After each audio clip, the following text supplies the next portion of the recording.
하나님 말씀 봅니다. 디모데 전서입니다. 6장 3절에서 10절입니다. 찾으셨죠? 교독합니다.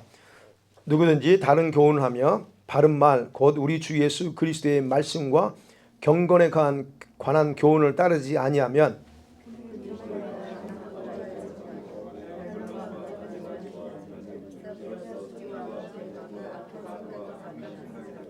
마음이 부패해지고 진리를 잃어버려 경건을 이익의 방도로 생각하는 자들의 다툼이 일어나느니라. 우리가 세상에 아무것도 가지고 온 것이 없음에 또한 아무것도 가지고 가지 못하리니 부하려 하는 자들은 시험과 올무와 여러 가지 어리석고 해로운 욕심에 떨어지나니 곧 사람으로 파멸과 멸망에 빠지게 하는 것이라. 돈을 사랑함이 일만하게 뿌리가 되나니 이것을 탐내는 자들은 미혹을 받아 믿음에서 떠나 많은 근심으로써 자기를 찔렀도다. 아멘. 오늘은 돈에 대한 설교합니다. 우리 예수 믿는 사람이 부자 되는 게 과연 하나님의 뜻일까 하는 부분. 어떻게 생각하세요? 우리 예수 믿으면 다 복 받아야 되죠. 축복받아야 됩니다. 그래서 우리가 이제 전도할 때 그러자 예수 믿으면 복 받습니다. 잘 됩니다. 문제 해결됩니다. 또 다양하게 이렇게 우리가 전도할 때 써요. 그게 잘못됐다는 얘기로 말씀드리는 거 아닙니다. 예수 믿고 성도들이 잘 되는 축복 받는 건 당연한 거예요.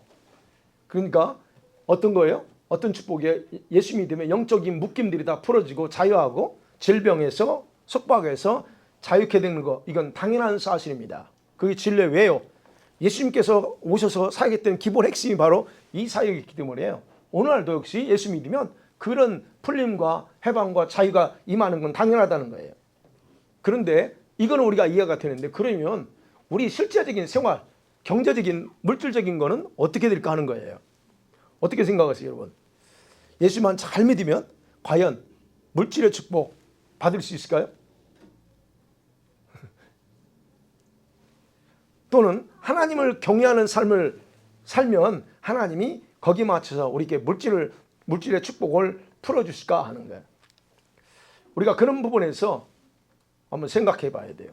하나님 과연 우리 모든 예수 믿는 성도들이 부자 되게 하는 축복을 우리에게 주실까 하는 거예요. 답은 뭘까요? 만약에 예수 믿는 성도들이 다 그런 부자 되는 축복을 받았다면 그럼 뭔가 우리가 잘못하고 있어요?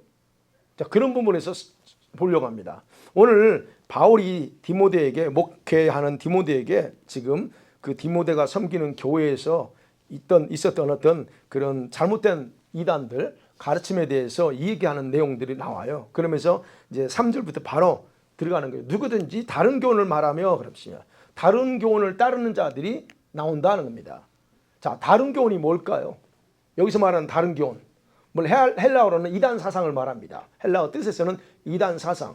그 당시 헬라에는요, 여러분 소피스트도 있잖아요. 철학자들이 이런 철학자인데 궤변론자예요, 사실은.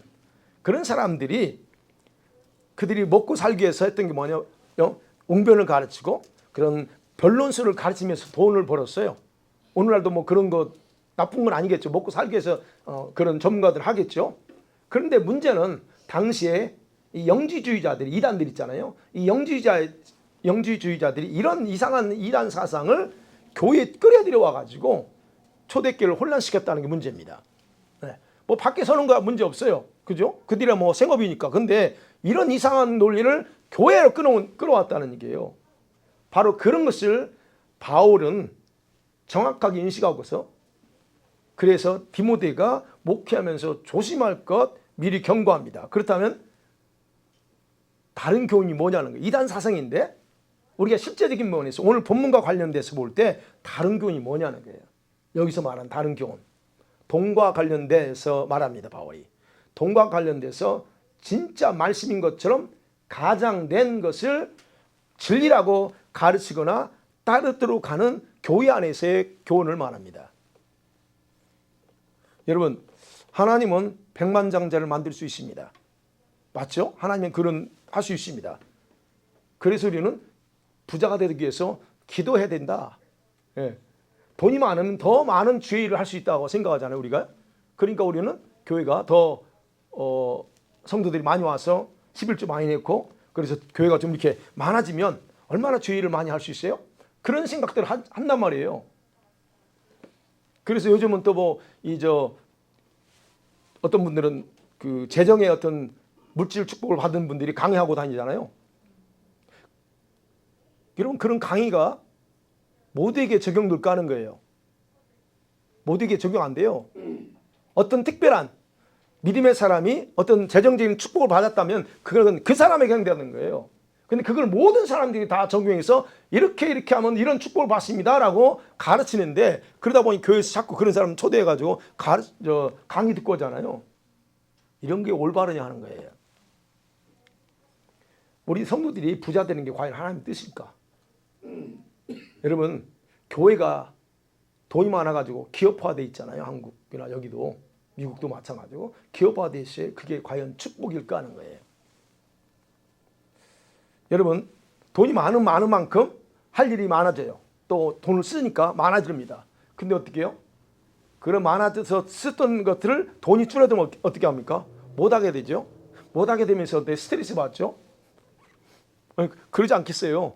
과거에는 열심히 했던 마음껏 썼는데 돈이 성금이 덜 들어오니까, 그래서 선교사님들이 힘들어. 교회에서 성경금이 안 들어오니까 후원을 못 해줘. 그래서 사역이 힘들단 말이에요. 그런 것처럼 현대 여기 지역 교회에서도 마찬가지 그런 식이에요. 그래서 교회가 기업화돼 가지고 어쨌든 그것이 과연 축복이라고 말해야 되냐 하는 겁니다. 자, 이런 돈과 관련된 그런 어떤 올바르지 못한 그런 가르침들이 교회 안에서 활동하고 있다는 거예요. 이런 거짓된 잘못된 것이. 그러면 이게 과연 왜 그랬을까 하는 거예요. 왜 교회 안에 그런 어떤 것들이 물질과 관련된, 분명히 주님께서는 물질에 대해서 긍정적인 얘기를 한 적이 없어요. 바울도 마찬가지고.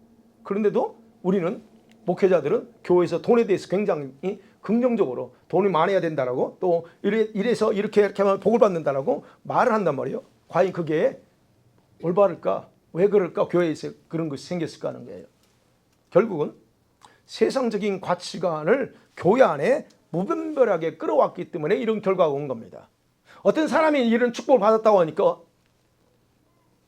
몇십억의 빚을 졌는데, 사업하다가 망했는데 하나님이 이렇게 다시 회복시키고 이렇게 큰 재정의 기름을 부어가지고 이렇게 부자가 됐어요. 그래서 어려운 분들, 사업하다 망한 분들 나처럼 해보세요 라고 하면 그렇게 하나님 복을 줍니다라고, 그렇게 성경에 갖다 이런 성경에서 말하는 것도 원리들을 갖다 얘기하고 하는 것이 과연 온 성도들에게 다 해당되냐 하는 거예요. 아니거든요. 근데 이것이 지금 교회 안에서 이런 방식으로 세상의 모든 것들을 끌어왔다는 겁니다. 오히려 바울은 그럽니다. 누구든지 다른 교훈을 하며, 그리고 바른 말, 다시 말씀, 예수 그리스도의 건전한, 여기서 바른 말이라고 하면 건전한이요, 헬라어로 보면 건전한 하나님 예수 그리스도의 말씀과 경건의 교훈을 따르지 아니하며, 그렇게 합니다. 물론 하나님은 물질의 복을 줄 수 있어요. 그걸 부정하는 게 아니에요. 그런데 분명한 것은 그 바울이 얘기하고 예수님이 말씀하는 걸 정확하게 인식하고 있어야 된다는 거예요. 그러면서 얘기하는 바울은, 그러면 이런 건전한 예수 그리스도께서 뭘 가르쳤는가에 대한 그 말씀을 따르지 않고, 그리고 이 축복받으라고 그러고 또 이렇게 하면 복을 받는다라고 강조하고, 또는 긍정적인 사고방식을 가지고 축복은 내게 임할지어다, 돈은 나한테 들어올지어다, 막혀있는, 그죠? 어디 미국의 어떤 또 큰 교회 있잖아요. 긍정의 힘을 책을 쓴 그런 분들이 이렇게 하면 긍정적인 걸 선포하고 그러면 그 물질이 나한테 들어온다라고 그렇게 가르치는 이런 사람들이 교회 안에 많이 있단 말이에요. 근데 예수께서 이미 가르치신 진리의 말씀을 온전히 파악하여 따르지 않으면서 성경 몇몇 구절을 자기식으로 적용해서 마치 그것이 전부 예수 그리스도의 가르침인 것처럼 하는 사람들이 많다는 겁니다. 바울은요, 그 당시에도 이런 사람들이 교회 안에서 활동하고 있었다는 거예요. 그게 그때나 지금이나 돈과 관련된 이단들은 꼭 있어요. 여기서 그러죠.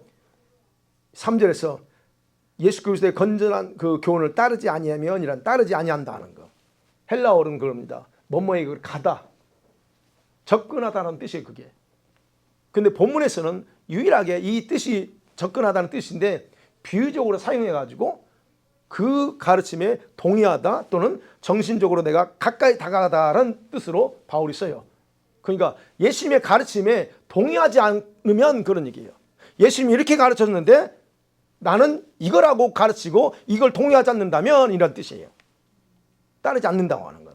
그러니까 무슨 말씀이에요? 그러면 예수님의 가르침에 동의하지 않고 자기 가르침이나 자기 깨달음과 자기 경험을 통해서 터득한 것을 가르치는 자들이 있다는 얘기예요. 그게. 물론 자기가 주님과의 관계 속에서 체험을 했기 때문에 그걸 얘기할 수 있습니다. 그거는 모든 사람이 그렇게 될 수 있는 게 아니에요. 나한테 주신 거예요, 그거. 물론 그래서 이런 해보세요. 우리가 권유는 할 수 있겠죠. 한번 해보라고. 근데 분명한 것은 성경에서 어떻게 말하고 있는가, 돈에 관련돼서 어떻게 말하고 있는가를 정확하게 볼 수 있는 그게 필요하다는 겁니다. 이렇게 주님의 가르침을 따르지 않는 자들에게서 나타난 특징이 바울이 세 가지로 얘기해요. 노골적으로 얘기합니다. 그런 사람은 교만한 자들이에요. 그런 사람들은 교만해서 아무것도 알지 못한다 그래요. 자기가 맞지 않은 것 같이 얘기하는데 아무것도 알지 못한대요. 예수 그리스도의 말씀과 경건에 관한 그런 교훈을 무시하고서 자기 마음에 맞는 이단 사상 또는 자기의 깨달음을 따라가는 그런 사람들은 하나님의 권위를 무시하는 행동이 바로 뭘 보여주냐? 그게 교만의 모습을 보여주는 거다라고 얘기하는 겁니다. 아니 생각해 보세요. 우리가 교만이 뭡니까? 하나님 무시하는 행동이에요. 즉 하나님 말씀을 받아들이지 무시하고 내가 옳다고 하는 게 그 교만인지 보고 있어요. 그러니까 이런 사람들은 진짜 참된 진리인 예수 그리스도 아는 것 같은데 알지 못한다 라고 바울이 그래서 그런 거예요. 그는 교만하여 아무것도 알지 못한다 라고 얘기해요. 제가 얘기하는 게 아니고 바울이 얘기합니다. 그런 사람은 주님을 진짜 모른다는 거죠. 그 다음에 두 번째, 그런 사람들은 어떤 사람이냐면 변론과 그런 자들은 근본적으로 변론을 논쟁을 좋아하고 그 다음에 언쟁 있죠. 말다툼을 좋아하는 사람이다 라고 바울은 단호하게 말합니다. 여기서 좋아한다는 헬라어는 병들다는 뜻이에요. 병들었어. 이런 사람들이 뭐가 병들었을까요? 여기서 좋아한다고 그랬잖아요. 예. 언쟁을 좋아한다는 말은 병들었네. 뭐가 그 깊은 내면에 언쟁이나 말로 싸우는 것을 병적으로 갈망하는 마음이라는 뜻이에요. 그 내면에 이 내면이 올바르지 않아요. 예. 그러니까 결국 좋아하는데 그 좋아함이 병든 마음, 그 마음 그걸 가지고 있기에. 자, 이렇게 변론하고 논쟁하고 싸움, 말다툼하는 걸 좋아하는 사람들, 이런 사람들이 잠잠하지 않고 교회 안에서 활동할 때 이런 사람을 통해서 나타나는 파장이 어떻게 일어나는가에 대해서 바울이 4절에서 말합니다. 시기, 여기서 투기라고 그랬죠? 분쟁, 비방, 악한 생각이라고 말합니다. 예, 시기가 생기고 여러분 논쟁에서 졌습니다. 이게 말다툼하기 좋아하고 이렇게 뭐 가지고 우리도 그러잖아요. 교회에서 이제 이런 어떤 문제가 생기면 논쟁할 수 있습니다. 그럴 때에 누군가는 지게 돼 있잖아요. 그죠? 누군가 지게 됩니다. 그러면 지는 사람들이 논쟁에서 패배한 사람들의 마음속에 승리한 사람들의 올바른 사람들에 대한 악한 감정인 시기가 나오고 그 다음에 갈라진 마음의 작용인 분쟁이 나옵니다. 마음이 갈라졌기 때문에 분쟁이 나와요. 그리고 나서 욕이 나오고 여기 있죠? 비방이라는 건 욕입니다. 욕 비방하고 하는 거. 그 다음에 더 나가서는 뭐까지 하냐면 상대방의 진리를 제대로 말했는데 그 상대방의 진리를 축하하기보다는 당신이 옳습니다라고 인정하기보다는 뭐예요? 오히려 악하게 의심하거나 추측을 통해서 자신의 패배를 인정하지 아니하려는 것, 그게 바로 악한 생각이라고 표현되어 있습니다. 헬라어 뜻에서는 그렇게 해석될 수 있어요. 네. 그 다음에 또 뭐라고 그래요? 5절에 보면 두 번째 그들에게서 나오는 게 마음이 부패해졌어요. 진리를 잃어버립니다. 마음이 부패했다는 썩어버렸습니다. 진리를 잃어버렸다 그러죠. 이 말이 무슨 말일까요? 진리에 대한 하나님 말씀에 대한 분별력을 상실하니까 그 마음은 뭐가 있어요? 분노, 비방, 시기, 의심으로 뭐가 되는 거예요? 썩었다는 거예요. 부패했다는 거예요. 마음 자체가 이미 부패해졌다는 거예요. 그러니까 어떻게 해요? 자기 속에 진실 또는 이 말씀을 받아들일 공간을 만들지 못하게 돼 있다는 거예요. 내가 하나님 말씀을 담아야 되는데 그 공간이 없어요. 썩어가지고. 그게 바로 부패했다는 거예요. 그리고 여기 그랬죠. 잃어버렸다 그랬죠. 진리를 잃어버려라고 헬라어는 자신의 승리를 아니 권리를 상실했다는 거예요. 자기가 자기 마음에서 자기 마음을 지킬 수도 있고 여기에 뭘 담을 수도 있는데 그 모든 것을 권리를 상실했어요. 그러니까 그 말은 무슨 말입니까? 이런 사람들은 진리를 듣고서 마음에 받아두면서 은혜를 경험할 수는 있어요. 그런데 지금은 이런 잘못된 것에 대해서 용납하니까 더 이상 그것을 소유할 수 없는 상태가 되도록 모든 걸 다 빼앗겼다라고 하는 뜻이에요. 그러면서 또 바울은 말합니다. 그들에 대해서 말하기를 경건이 이런 사람들이 이제 보세요. 그 마음이 부패하니까 또 다른 걸 생각해내는데 뭐라고 표현하냐면 경건을 이익의 방대로 생각한다 그래요. 경건함이 자신에게 부요함을 가져온다라고 그렇게 믿는다 얘기입니다. 여기서 이익의 방도라고 그랬죠. 이익의 방도 헬라어는 포리스몬이라고 하는 단어인데 얻다라는 거예요. 획득하다, 내가 소유하다. 그런데 이건 뭘 얘기하냐? 경제적인 이득, 돈을 얻는다는 얘기예요. 그러면 돈을 얻는 수단이 뭐예요? 경건이야. 이들이 잘못된 그 마음밭에 이게 여러 가지로 부패하고 그러다 보니 잃어버린 게 많아. 그러다 보니까 또 다른 방법을 생각했는데 뭐라고요? 경건이라고 하는, 경건하면 하나님이 경제적으로 축복해 준다는 얘기예요. 여러분, 이게 지금 이제 4절과 관련돼서 보면 하나님의 진리의 말씀을 마음에 담지 않으니까 이런 사람들이 뭘 내세워요? 경건이라고 하는 종교적인 행위를 강조해요. 강조하면서 말씀대로 행하지 않아도 경건이 뭐예요? 하나님 앞에서 거룩한 삶이에요. 하나님을 경외하는 거. 그래서 경건하게 살면 그래도 하나님은 경제적인 축복을 허락하신다라고 잘못된 가르침을 얘기하고 또 그 가르침을 받아들인다는 얘기예요. 아니 생각해 보세요. 마음이 이미 썩었어. 마음이 부패하고 여기 지금 그렇죠. 마음이 교만하고 그러면서 이렇게 마음을 진리를 받아들일 수 없는 상태가 됐는데 그 상태를 가지고 있으면서도 또 머리는 돌아가죠. 어떻게 하면 자기를 따르는 사람들한테 뭘 가르쳐야죠? 아, 이거 우리가 그럴지라도 우리가 좀 경건하기만 하면 하나님이 이런 경제적인 축복을 준다는 거예요. 여러분 우리가 생각해 보죠. 우리 성도라고 하면 정말 예수 믿는 사람이라면 하나님 앞에서 당연하게 추구해야 될 것이 뭐예요? 경건한 삶이잖아요. 주님을 경외하는 삶이잖아요. 그런데 그거를 자기 경제적인 수입, 이익의 수단으로 생각하고 이렇게 가르친다는 얘기예요.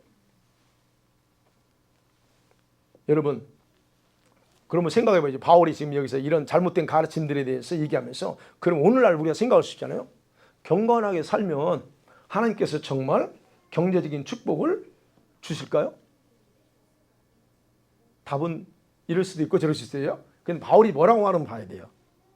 여러분 물질적인 축복의 약속이 경건한 삶을 조건으로 주어지는 것이라고 성경에는 어디에도 없습니다. 여러분이 경건하게 살면 내가 물질 축복 줄게 라고 없다는 얘기예요. 그런데 지금 이런 이상한 가르침을 교회 안에서 이런 식으로 오늘날 이런 식으로 비슷한 걸 한다는 얘기예요. 여러분 하나님께서는 물론 경건한 사람들에게 복을 줄 수 있어요. 또 주시기도 하고 분명한 사실입니다. 그러나 바울은 지금 이렇게 믿는 자들에게서 일어나는 것이 뭐냐? 결론적으로 자기 이 속 내면은 다 부패하고 썩어져 있으면서 그거는 이렇게 할 것이 아니고 엉뚱한 방안을 세워서 내가 그래도 경건하게 하면 내면은 어떻다 칠지라도 경건하게 살면 하나님 복을 줘라고 그렇게 잘못 가르치는 사람들, 그런 사람들에게서 일어나는 게 뭘까? 다툼이래요. 5절 하반절에 보면 생각하는 자들의 다툼이 일어난다 그럽니다. 다툼. 여러분 뭐가 문제이기 때문에 그런 사람들 내면서는 다툼이 일어날까? 왜 그러냐면 바울이에요. 6절에 보면 그런 자족하는 마음이 경건에 큰 이익이 된다 그래요. 근데 그 전에 다툼이 일어난다고 하는 부분에서 그런 사람들의 머리에는 그 이상을 생각할 기능이 없기 때문에 다툼이 일어난다는 거예요. 거기서 딱 끝나. 그러면 속에서 이제 뭐가 나오겠죠? 아니면 또 이제 경건하게 사는데 왜 나한테 그런 일이 일어나지 않느냐 할 때 서로 간에 다투고 이런 일들이 발생한다는 거예요. 그래서 바울이 얘기합니다. 6절에 그 얘기예요. 바울은 참된 경건은 이 큰 이익을 가져다 주지만 자기 소유에 자족하지 않고 다른 목적에 두고 추구하는 사람들에게는 경건은 아무런 효력이 없다라고 얘기하는 거예요. 그러면 여기서 바울이 강조하는 건 뭐예요? 자족하는 마음을 가지고 진짜 경건하게 사는 사람들에게는 하나님이 그 경제적인 거 필요할 때는 공급하셔요. 그러나 그렇지 않은 경우는 줄 수 없다는 거예요. 그러면 자족하는 마음, 바울이죠. 그 자족하는 마음 어떻게 생겨날까? 여러분 그때 당시 다시 돌아가 봐요. 그때 당시 아까 말씀드린 스토아 철학자들은요 지상에서 우리가 살면서 누리는 행복, 불행의 차이를 뭘로 뒀어요? 마음이 얼마나 편안하냐, 얼마나 마음의 평정을 누리느냐 의해서 결정된다고 믿었어요. 그들은, 철학자들은. 그래서 그들은 뭘 했어요? 마음의 평정을 누리기 위해서 금욕주의 했던 거예요. 먹을 것 절제하고 부부관계도 절제하고 우리가 하고 싶은 거 이걸 절제해. 그래서 마음의 평안만 유지하려고. 왜? 그게 행복과 불행을 판가름한다고 생각했기 때문에. 그런데 바울은 뭐라고 그래요? 진짜 평강의 근원이신 하나님과 교제함으로써 얻어지는 자족함을 강조하고 있다는 거예요. 우리가 노력해서 금욕해서 평강이 온다면 다 하겠죠. 그래서 저 산속에 있는 분들이 정말 평강할까? 왜요? 거기는 금욕하잖아요. 과연 평강할까요? 아니라는 거죠. 그럼 자족이라는 헬라 단어는 아우타르케스예요. 헬라 단어는 아우타르케스인데 뭔가 모든 조건에 완전하게 맞출 수 있는 마음이에요. 자족이라는 단어가. 모든 조건, 어떤 조건이든 다 거기에 맞춰질 수 있는 거. 그럼 이런 마음이 어떤 마음이에요? 누가 줄 수 있어요? 이런 마음은 물질이 많고 적금에 따라서 좌우되는 게 아니라는 거예요. 주어진 것에 감사하고 스스로를 컨트롤할 수 있는 그런 마음, 이게 자족이에요. 자, 이런 마음을 가지고 있다면, 진짜 바울에게는 있다면 하나님 앞에서의 그런 경건한 삶은 축복을 가져오는 통로가 될 수 있다 말합니다. 그러면 생각해봐요. 그럼 경건하게 살면 하나님 축복이 와요. 오는 겁니다. 그러면 우리가 지금 어떤가요? 진짜 그렇게 자족하는 마음으로 우리가 살면서 그런 통로가 되고 있는가 하는 건 생각해 봐야죠. 그럼 생각해봐요. 경건하게 살면 모든 사람들에게 물질에 큰 복이 온다면 다 와야지. 근데 우리는 그 복을 누리지 못합니다. 우리가 흔히 생각하는 물질의 어떤 풍요로움. 왜 못 누려요, 그럼? 이런 잘못된 가르침에 근거하면 이렇게 하면 되고 저렇게 하면 되고 그때 한다면 안 하겠어요? 복 받고 싶은 사람들. 근데도 안 옵니다. 왜 안 오냐는 거예요. 바울이 얘기하는 거예요. 자족하는 마음. 자, 그래서 바울은 이러한 자족하는 마음을 가져야 하는 이유에 대해서 왜 그런 마음을 가져야 되는가? 그래서 7절, 8절 우리가 너무 잘 아는 말씀이죠. 우리가 이 땅에 왔을 때 아무것도 가진 것도 없고 갈 때도 아무것도 가져갈 거 없어요. 공수가 아무것도 없다는 거죠. 그러죠? 그래서 이제 헬라어로 7절 말씀 이거예요. 우리가 세상에 아무것도 가지고 온 것이 없다. 왜냐하면 아무것도 가지 못할 것이기 때문에 그래요. 원래 헬라 뜻은 그래요. 그럼 뭘 강조해요 지금? 바울이 강조하는 건 태어나는 것도 중요하지만 죽을 때 어떻게 죽느냐 강조하는 거거든요. 그 말, 바울의 표현은 우리 성경은 그냥 이렇게 나왔기 때문에 그렇지만 원래 그 바울이 강조하고 싶은 거예요. 태어나는 것보다 더 중요한 건 어떻게 죽느냐는 거고 죽을 때 우리의 상태라는 거예요. 그러면 죽을 때 세상의 물질적인 것이 아무런 도움이 안 돼. 라고 하는 걸 바울이 강조하고 싶은 거예요. 그리고 나서 뭐랬죠? 8절에 우리가 먹을 것, 입을 것이 있으면 그걸로 족한 줄로 알라 그러잖아요. 여러분 이 말이 또 뭔 말이에요? 바울이 여기서 강조하는 것은 무엇에 관심을 두고 살 거냐는 거죠. 입을 것에 관심을 둘 거냐? 먹을 것에 관심을 둘 거냐? 그러면 어떤 것에 관심을 두든 우리에게 실제로 그건 필요하잖아요. 먹고 입는 건 필요한데 그것이 과연 우리의 주목적이 되어야 되느냐? 바울은 그게 아니다 하는 걸 얘기하는 거죠.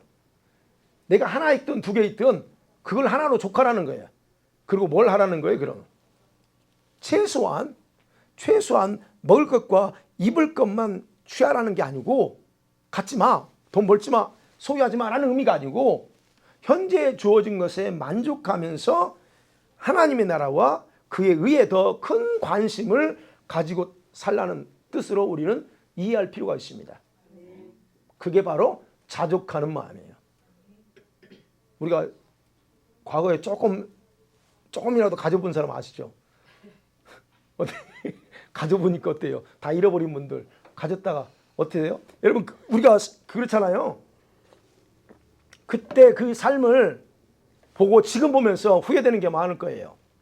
아, 있을 때 좀 내가 더 주님의 나라를 위해서 쓰고 주님의 나라를 위해서 이렇게 좀 헌신하고 할 걸. 그때는 왜 못했을까요? 그게 잘 안 됩니다. 다 잃어버리고 나니까 이제 알고 아 그랬구나라는 거죠. 그래서 바울이 얘기하는 거예요. 얘기하는 거. 먹을 것, 최소한 먹을 것, 입을 것 있으면 그걸로 감사하고 족하고 너희 삶의 포커스는 뭐 뒤에 돼? 돈이 아니다 하는 거예요. 그러면서 이제 바울이 9절에 10절에서는 이게 부자가 되려고 하는 사람들에게 이 말 불행을 얘기합니다. 우리가 부자가 되는 거 나쁜 게 아니에요. 죄도 아닙니다. 사실. 물론 돈이 있어야 우리가 살고 하는 거. 돈 있으면 불편하지 않아요. 돈을 가지고 불행과 불행으로 나누는 건 잘못이지만 그거는 우리는 뭐 생각해 불편함으로 평가하면 돼요. 돈이 좀 있으면 편해. 그러나 없으면 좀 불편해. 그걸로 생각해야 돼요. 그런데 교회 안에는 돈에 대한 미련을 버리지 못하고 사는 성도들이 의외로 있어요. 그래서 교회 가는 것도 돈이 없으면 교회에서 돈을 이렇게 요구한다고 생각하는 좋지 않는 어떤 그런 그놈들이 교회 안에 큰 교회는 그게 있어요. 그러다 보니까 직분 받아도 돈이 있어야 직분 받는 걸로 착각하고 그러다 보니까 교회 안 간다고 하는 사람 의외로 있습니다. 그 왜 생겼냐는 거예요. 우리가 뭔가 잘못된 일 때문에 생긴 거거든요. 그러니까 결국 이런 분들을 보면 돈이야 모든 게 초점이. 그런데 바울은 그럽니다. 돈에 대한 사랑을 버리지 못하는 사람들에게 일어날 일들에 대해서 경고하는 거거든요. 여기서 그랬죠. 9절에 부하려 하는 자들은 부하려 하는 거예요. 부자가 되려 하는 데서 하는이라는 거죠. 부자가 되는 건 나쁜 게 아닌데 그것을 추구하고 그 부하려고 하는 욕망을 가지는 하는이라고 하는 헬라어는 블로메노이라는 뜻인데 뭐냐면 갈망한다는 거예요. 갈망. 그럼 부자가 되려는 강한 욕망을 가진 것을 말하는 거예요. 내가 진짜 부자가 되지 하는 그냥 단순한 말이 아니고 그냥 이게 속에서 올라오는 욕망이야 그게. 이런 사람들을 얘기하는 겁니다. 그러니까 그런 사람들은 돈을 엄청 사랑하겠죠. 돈을 사랑하는 거예요. 이런 사람들에게 어떤 일이 벌어지냐는 거예요.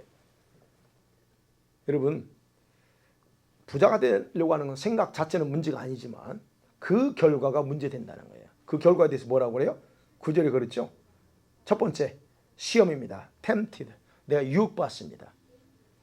유혹당한다고 그러죠. 그 다음에 올무입니다. 트랩에 걸리면 더 함정에 빠진다. 그리고 여러 가지 어리석고 해로운 욕심에 떨어진다 그럽니다. 그러면요 유혹받고 올무의 함정에 걸려요. 그러면 누구에게 유혹당하고 어떤 함정에 빠질까요? 돈에 대한 욕망을 가지고 돈을 사랑하는 마음 버리지 않으면 누구에게 유혹당해요? 누구에게 어떤 함정에 빠져요? 바울이 그러죠. 나중에 디모데후서 2장 16절을 보면 마귀 올무입니다.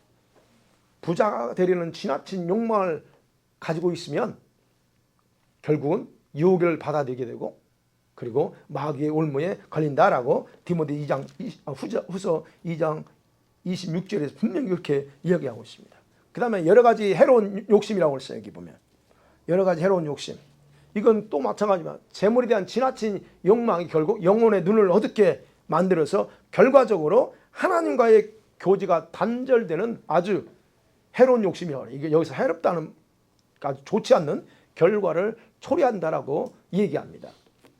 그게 뭘까요? 하나님과 관계 단절이 뭐예요? 뭡니까? 영적인 죽음이요. 하나님과 관계가 단절되는 것, 돈 때문에 하나님과의 관계가 멀어지고 단절되는 것, 이게 바로 영적인 죽음이고 파멸을 의미해요. 여기서 그 얘기합니다. 나중에 궁극적으로 뭐예요? 파멸과 멸망. 그래서 9절 하반절에 곧 사람으로 파멸과 멸망에 빠지게 하는 거다 그래요. 여기서 파멸과 멸망 있잖아요. 두 단어, 같은 단어 같은데요. 학자들은 이게 헬라어로 이 파멸이라고 하는 단어를 여러분 올레드론이라고 하는데, 이거는 우리가 현재 이 세상에서 파멸을 의미하고, 그 다음에 두 번째 멸망이라고 하는 단어는 아폴레이안이라는 단어인데, 이거는 사후에 죽음 후에 당할 파멸이다라고 이렇게 학자들은 그렇게 해석합니다. 어떤 것이든 간에 결과는 자기 길을 망하게 만든다는 겁니다. 자, 그러면서 말하면 여기서 빠지게 한다 그랬죠. 빠지게 하는 단어도 역시 부디주신이라고 하는 단어예요. 근데 이게 더 의미가 더 좋아요. 뭐냐면 배가 바다 깊이 침몰하는 것을 의미하여. 그렇다면 뭡니까? 그 영혼이 내가 다시 못 올라오는 바다 깊은 속으로 침몰에 들어가 버리는 상태가 된다는 거예요. 여러분, 우리가 예수님도 그렇고 바울도 마찬가지로 물질을 소유하려는 욕구 자체를 죄악시하지는 않습니다. 그건 기본적으로 우리가 가질 수 있는 부분이니까. 그러나 이러한 돈에 대한 강한 욕망은 결국은 자신의 영혼을 이렇게 마귀에게 팔아버리는과 동시에, 그리고 뭡니까? 이 세상과 내세에서, 즉 천국 죽어서도요 영원한 파멸을 초래할 수 있다고 하는 이런 적극적인 경고를 바울이 지금 9절에서 얘기하고 있는 거예요. 그러면 우리가 생각하죠. 우리 성도들은 돈에 대한 욕망을 가지면 그게 죄일까 하는 거예요. 죄입니까? 욕망 자체가 성령이 주시는 게 아니에요. 돈에 대한 그런 강한 욕망, 성령이 주시는 것이 아니기 때문에 그건 굉장히 위험하다고 생각하셔야 됩니다. 그래서 여러분 보세요. 내가 돈에 대한 얼마나 욕심이 있는지. 그래서 11조도 안 내. 아깝고 돈이 없으니까 그러겠죠. 돈이 없다 보면 11조 당연히 내야 되는데 돈을 안 냅니다. 그거 그랬으면 다 회개하세요. 여러분, 성경에서 물질의 복은 통로가 뭐예요? 11조입니다. 11조 안 드리면서 물질이 풀어지기로 하는 거, 그거 잘못된 신보입니다. 왜 나한테 물질을 주지 않습니까? 제대로 11조 생활하고 있나 보세요. 어쨌든 그런 부분이에요. 그러면 여러분, 돈에 대한 욕망을 가지고 있다는 거, 이거는 굉장히 위험한 거예요. 네. 그리고 그런 욕망이 주님과의 사이에서 문제를 만들어낼 수 있다는 사실을 우리는 인정할 수 있어야 됩니다. 이 마음 갖고 있어는 내가 주님 앞에 더 가까이 못 가는구나. 그러니까 어떻게 해요? 주일날 예배하는 것도 소리하는 거예요. 그런 마음들이 강한 사람들은. 그래서 바울은 이게 마지막 10절에서 돈을 사랑하는 것이 뭐냐? 일만하게 뿌리야 라고 얘기하는 거예요. 돈 사랑. 왜 그럴까요? 왜 일만하게 뿌리예요? 예수님 분명히 말했습니다. 두 주인을 섬길 수 없다고 그랬잖아요. 물질하고 하나님을 같이 레벨로 놓을 수 없다. 분명히 말했잖아요. 그래서 여기서 말하는 겁니다. 돈을 사랑이 일만하게 뿌리가 되는 이것을 탐내는 자들 있어요. 탐내는 자들.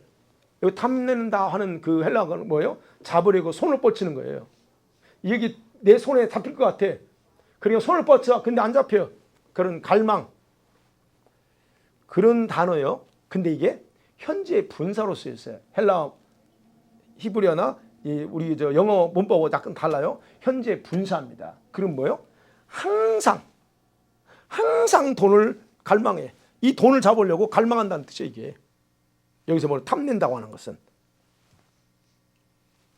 이러한 사람들은 반드시 그래서 미혹을 받아서 믿음을 떠나게 된다 그렇죠. 미혹을 받아 믿음에서 떠나요. 바울이 말한 그대로 읽어봐요. 떠나. 자, 여기서 떠나라고 하는 헬라어도 또 그 의미가 있어요. 어떤 뜻이냐면 별이요. 별이 자기 자리에 있어야 되죠, 원래. 그래서 계절 따라 약간 바뀌지만 항상 그 별은 거기 있어야 돼. 근데 떠난다는 건 뭐예요? 그 일정 궤도를 벗어나서 유성처럼 또 돌아다니는 거예요. 그러면 여기서 그렇죠? 믿음에서 떠난다고 하면 방황하는 일이 위리방황하는 그런 상태가 된다는 거예요. 결국은 어떤 겁니까? 돈을 쫓다가 믿음에서 떠나 방황하면서 정신적이고 육체적으로 많은 고통을 겪게 되겠죠. 이게 그래서 10절에 자기를 찔렀다 그래요. 결국은 그 돈에 대한 욕망과 사랑을 바꾸지 못하니까 자기를 찔러 스스로 자기 생명을 해하게 된다라고 말합니다. 그게 오늘 본문에서 내용이에요. 그러면 이제 세 번째로 생각할 경우 성경은 정말 우리 성도가 부자 되는 것을 삶의 목표로 삼기를 원하고 있을까 하는 거예요. 아까도 말씀드렸지만 예수님과 바울은 우리 성도들이 부자 되는 것을 삶의 목표로 삼으라고 절대 가르친 적이 없습니다. 다만 물질의 위험성에 대해서 적극적으로 강조하죠. 야고보서 4장 13절 16절 보세요. 시작. 들으라 너희 중에 말하기를 오늘이나 내일이나 장사하여 이익을 보리라 하는 자들아 내일 일을 너희가 알지 못하는도다. 너희 생명이 무엇이냐? 너희가 잠깐 보이다가 없어지는 안개니라. 너희가 도리어 말하기를 주의 뜻이면 우리가 살기도 하고 이것이나 저것을 하리라 할 것이거늘 이제도 너희가 허탄한 자랑을 하니 그러한 자랑은 다 악한 것이라. 분명히 말합니다. 물질에 대해서 정확하게 말해요. 물질에 대한 탐심, 물질에 대한 사랑, 이거는 허탄한 생각 중에 하나라고 바울이 야고보가 분명히 경고하죠. 야고보만 경고하지 않습니다. 골로새서 3장 5절 6절에서 바울 또 말하죠. 시작. 그러므로 땅에 있는 지체를 죽이라. 곧 음란과 부정과 사욕과 악한 정욕과 탐심이니 탐심은 우상 숭배니라. 이것들로 말미암아 하나님의 진노가 임하느니라. 탐심은 우상 숭배입니다. 뭘 탐심하든 돈에 대한 탐심, 욕망도 역시 우상 숭배. 그래서 하나님의 진노를 초래한다 그랬죠. 디모데후서 3장 2절에서 바울이 또 이렇게 말합니다. 시작. 사람들이 자기를 사랑하며 돈을 사랑하며 자랑하며 교만하며 비방하며 부모를 거역하며 감사하지 아니하며 거룩하지 아니하며 돈을 사랑합니다. 돈을 사랑하는 것이 뭐가 문제예요? 저게 말세에 우리 성도들에게 삶 속에 나타낼 굉장히 위험한 삶의 스타일 중에 하나라고 바울이 경고하는 겁니다. 말세를 만난 성도들, 말세를 만난 성도들 중에서 볼 수 있는 이런 최악의 삶의 특징, 하나님보다 돈을 더 사랑한다 하는 거죠. 그 다음 누가복음 12장 15절 예수님이 이렇게 말씀하죠. 시작. 그들에게 이르되 삼가 모든 탐심을 물리치라. 사람의 생명이 그 소유에 넉넉한 데 있지 아니라 하시고 분명히 예수님이 말합니다. 생명의 소유는 돈이 많고 적음에 관련 없다 그러죠. 우리가 뭘 중요하게 생각해야 되냐 하는 거죠. 그래서 바울이죠. 이 말과 똑같이 돈을 사랑이 멸망의 뿌리예요. 돈 사는 탐심의 뿌리라는 겁니다. 갈라디아서 5장 24절에 우리의 모습입니다. 시작. 그래서 예수 사람들은 육체와 함께 그 정욕과 탐심을 십자가에 못 박았느니라. 분명히 바울은 말합니다. 우리의 상태를 이런 돈 사랑, 돈에 대한 탐심에서 우리는 이미 못 박아버린 상태다라고 단호하게 말합니다. 그러면 생각해봐야죠. 이렇게 십자가에 못 박아버린 우리 안에 있는 탐심을 우리가 다스리지 않으면 어떻게 된다는 얘기예요? 내가 정복당할 수 있다는 의미로 생각해 봐야 됩니다.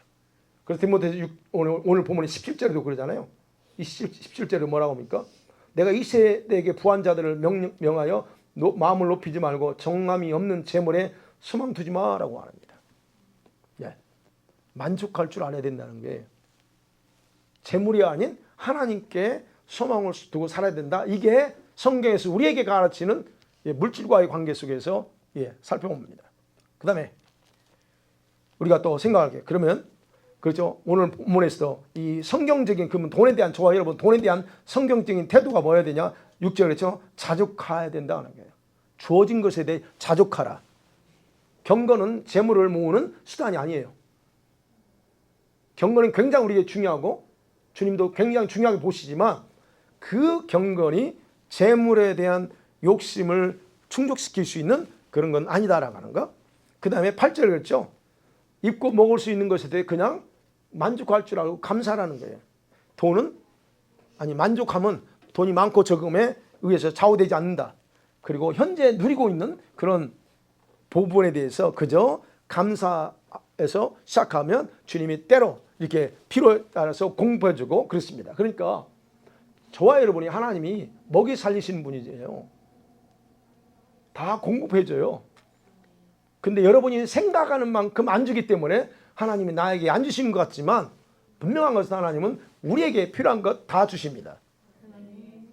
여러분에게 풍족하게 주면 안 될 수 있기 때문에 단계별로 줄 수 있어요. 예, 그런 상태라는 거. 그리고 또 우리가 어떤 태도를 가져야 돼요. 주님의 뜻이면 우리가 살기도 하고 이것도 저것도 할 것입니다라고 하는 그런 생각을 하며 사셔야 돼요. 그래서 돈이 없는데 뭐 큰 걸 뭘 하려고 안 하셔도 돼요. 우리가 예를 들어서 이제 교회 예배당 건물 우리가 하잖아요. 여러분 돈이 없는데 억지로 큰 빚내 살 필요 없어요. 여러분이 할 수 있는 선에서 하면서 내가 이 선에서 내가 하나님께 이렇게 할 수 있다라고 함도 아무 문제 안 되고 주님도 그걸 문제 삼지 않습니다. 그래서 주님의 뜻이면 살 수도 있고 죽을 수 있다는 그런 어떤 생각으로 사시는 게 대단히 중요하다는 거예요. 왜요? 야고보 4장 15절에서 우리를 잠깐 있다가 사라지는 안개와 같은 존재잖아요, 우리가. 그래서 얘기하는 거예요. 그래서 이 모든 것을 후해 주시는 그 하나님께 소망을 둘라 재물은 아무것도 아니다 하는 겁니다. 여러분, 재물이 우리 안전한 생명을 보장해 주지 않습니다. 예, 그죠? 마지막으로 보면 우리 예수 생명교회는 일반 교회가 다르다고 했죠. 우리가 다 준비돼야 돼요. 우리가 다 사역자로 준비돼야 돼요. 근데 준비돼야 되는데 제가 늘 생각했던 부분이 있어요. 사역자들이 재물이 풍부할 때 어떤 위험성이 있느냐는 거예요. 돈이 우리가 많아버리면 아까 돈이 많으면 편한 게 많아요. 뭐 하고 싶은 다 할 수 있으니까 편한데 그런데 과연 그게 전부일까? 돈이 많으면 사역자에게 위험성이 있습니다. 그 위험한 것들이 있네요. 제가 늘 그 중에 하나요. 돈이 많으면 어떤 이유예요? 사역자가 돈이 제공되는 매력에서 자유로울 수 있을까요? 우리가 다 사람이잖아요. 누가 100불 주면 1000불을 준다고 해요. 감사하지만 그 돈에 대해서 과연 내가 자유로울 수 있을까? 그럼 우리가 사역자입니다. 일을 해야 돼. 근데 우리가 이런 생각을 해야 된다는 돈은 일만하게 뿌리야 라고 하는 생각을 가졌어요. 이 경고를 절대 무시해서는 안 된다는 겁니다. 나는 돈에 대해서 깨끗해 라고 할지라도 나는 일주일 후에 내가 내 마음이 어떻게 바뀔지 몰라요. 어떻게 내가 바뀔지 모르는 게 우리 인간이잖아요. 그렇다면 지금은 그럴지라도 어떻게 바뀔지 모르는 내 그런 상태를 우리가 스스로 하면서 이 경고, 일만하게 뿌리가 된다고 하는 것에 대해서 정확하게 의식을 가져야 된다는 거. 또 하나는 여러분 원수가 노리는 첫 번째가 바로 사역자예요. 우리의 원수의 제1 타겟은 누구예요? 우리 사역자입니다. 하나님의 선택받아서 하나님의 쓰고자 하는 사람들, 사역자는 그런 사람들이에요. 그러면 이 원수는 뭐 어떤 존재입니까? 우는 사자처럼 삼킬자를 두루 찾아다니면서 있어요. 그러면 그런 사자가 사역자는 제끼고 제외하고 일반 평신도만 타겟으로 할까 하는 거예요. 절대로 그러지 않는다는 거예요. 네. 나를 제일 타겟으로 삼고 여러분 한 분 한 분을 다 타겟으로 삼아요. 그래서 원수가 특별히 사역자들을 무너뜨리기 위해서 사용하는 전통적인 무기 3가지가 있다고 그래요.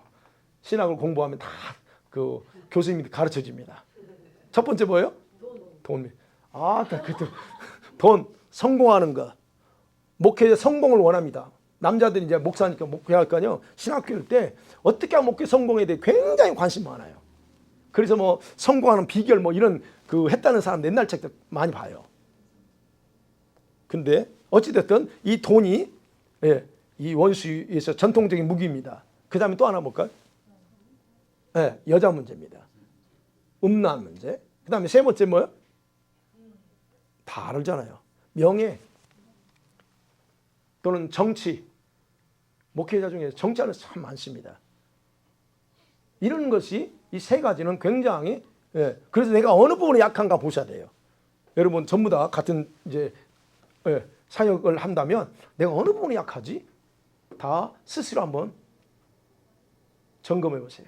그 다음에 사역자에게 위험한 건 뭐냐면 사역의 왕성함을 통해서 재물의 풍요는 누릴 수 있어요. 헌금이 들어오면 누릴 수 있어요. 그러나 그것이 자신을 파괴하도록 허용하는 것은 사역자 자신의 책임이라는 겁니다.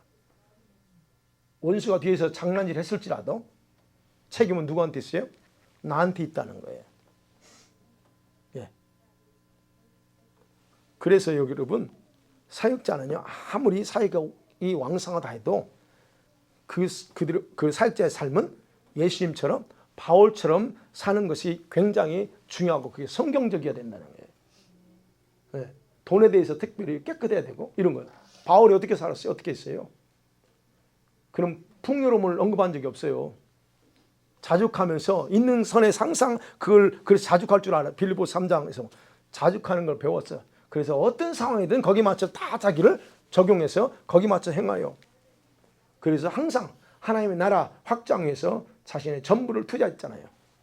마지막으로 사역자의 그런 어떤 그 부분에서 위험하다는 게 뭐냐면 사역자는 사역의 왕성함과 재물의 풍요가 하나님의 축복일 수 있겠죠. 그렇지만 그 생각 자체가 위험하다는 거예요. 그런 생각 자체에 하시면 안 돼요. 내가 하나님의 축복으로 맞아요. 그럴 수 있어요. 그 자체를 아니야. 그럴 수 있어. 그러나 그런 생각 자체를 하는 순간부터 우리는 위험한 속에 내가 스스로를 던지는 것 똑같다는 생각을 해야 된다는 거예요. 왜요? 왜 그런 줄 아세요? 사단도 교회 붕시킵니다. 사단도 재물을 주기 때문에 그래요. 그래서 이것이 사단으로 왔는지 주님이 진짜 주신 건지를 우리는 정확하게 분별하셔야 된다는 거예요. 내가 뭐 조금 하는 거 가지고 이게 아니라는 거예요. 우리가 보면 알아. 주님이 재정을 부어주는구나. 기본적으로 우리는 알 수 있어요. 모르겠어요. 저는 이제 목회자니까 그건 보여. 하나님이 우리 성도들 돈은 없는데 헌금이 이렇게 많이 나와. 그게 뭐예요? 주님이 성도들에게 주님 부어준다고 있다는 거 알아. 그건 알아요. 그리고 교회가 부흥하는 것도 역시 중간 성령께서 하시느냐 아니냐를 봐야 된다는 거예요. 우리 교회는 어떤 것 같아요, 여러분? 이렇게 더딘 게 좋아요. 이렇게 조금씩 하는 게 더딘 게 좋아요. 그래서 주일날 말씀드렸잖아요. 우리가 지금 모여 있는 분들이 서로 다 각자가 자기 위치에서 자기 해야 될 모든 게 딱 셋업이 되면 넥스트 팬데믹 이후에는 몰려오게 돼 있어요. 그때 판이 좋아야죠. 맞춰줘야죠. 그 얘기하는 거예요. 근데 지금은 그런 면에서 우리 교회는 어떤 그 부분에 그래서 그런 부분에 부흥 잘 되고 있다. 그래서 저는 한 번도 교회 부흥해달라고 기도 안 해요. 제가 주님 제발 교회 좀 부흥케 해주세요. 예전에는 했어. 근데 지금 안 해요. 왜요? 주님이 보니까 그런 거예요. 제가 왜 얘기하냐면 보니까 우리가 준비 안 되면 사람 와도 이게 정착 안 돼. 그래서 그렇구나. 그래서는 주님 우리 청년들 부흥해야지. 요건 하지. 청년들 부흥하세요. 해달라고. 근데 문제는 청년들이 와도 청년들을 그 새로운 청년들을 흡수할 수 있는 상태가 되느냐. 이게 문제라 이거지. 다 각자 개인주의야 청년들이. 그게 되냐는 거지. 안 되지. 주일학교는 좀 달라. 주일학교는 이 간사님들이 막 하니까 되는데 이 청년들은 말이에요. 지금 안타까워요. 어른들은 조금 좋아지고 있어 지금. 청년들 각성합시다. 여러분 그런 부분에서 분명히 봐야 돼요. 그래서 교회가 성장하고 헌금이 많이 나오는 것도 좋지만 그건 사단이 하냐 성령께서 하냐 분명하게 알아야 된다. 사단도 얼마든지 돈을 줍니다. 돈 주고 명성도 다 줘요. 예수님이 시험할 때 그랬잖아요. 자, 그래서 이런 부분에서 우리가 재물 그 부분에 정확하게 예수님이 뭐라고 말씀하셨는가에 대해서 집중할 필요가 있다. 마칩니다. 자, 우리가 예수님이 부자 청년 얘기 있죠. 예수님이 그 부자 청년에 대해서 마태복음 19장이나 누가복음 18장에 보면 부자 청년이 와서 어떻게 하면 내가 천국 갈 수 있어요? 라고 할 때 하죠. 예수님이 뭐라고 합니까? 너 재산 다 팔아라. 그래서 나눠줘. 그리고 나 따라. 그러니까 부자 청년이 도망가잖아요. 그러면서 예수님 하신 말씀이 뭐예요? 부자가 천국 들어가기가 쉽다, 어렵다? 어렵대요. 왜 그래요? 뭐 때문에 어려워요? 아시잖아요. 왜 어려운가? 돈이 많으니까 예수님 사랑하는 게 쉽지 않아. 예수님 왜 따라가 내가? 모든 거 내한테 이미 내가 갖춰져 있는데. 그 얘기는 어렵다는 거야. 차라리 낙타가 바늘길 들어간 게 더 쉽지 부자가 천국 가는 게 어렵다고 그래요. 이게 어마어마한 말씀이에요. 자, 그러면서 제자들이 그랬잖아요. 그럼 예수님 우리는 어떻습니까? 라고 얘기하니까 예수님 뭐라고 합니까? 너희들은 영생을 얻어. 그래서 말하죠. 주님을 위해서 버린 사람, 주님을 위해서 버리고 따라간 사람들, 그런 사람들은 영생이 완전히 이 생에서와 내 생의 영생이 보장되고, 그리고 그 보좌 심판의 권세를 받을 거다라고 약속합니다. 그러니까 우리가 그거예요. 우리가 물질에 대한 부분에서 이만큼 가질 수 있고 하나님 이만큼 줄 수 있어요. 근데 그것을 어떻게 사용하느냐에 대한 부분을 따라서 달라진다는. 그래서 저와 여러분이 이제 물질에 대한 부분에서 조금 더, 그다음에 사역자로서의 그런 물질에 대한 그 부분을 정확하게 이게 인식하고서 이제는 저와 여러분이 올바로 어떻게 써야 되고 어떻게 구해야 될지를 생각하면서 앞으로는 물질에 대해서 여러분 제가 하나님의 좀 깨끗하고 청결하게 청지기처럼 되기를 간절히 소원합니다. 아멘.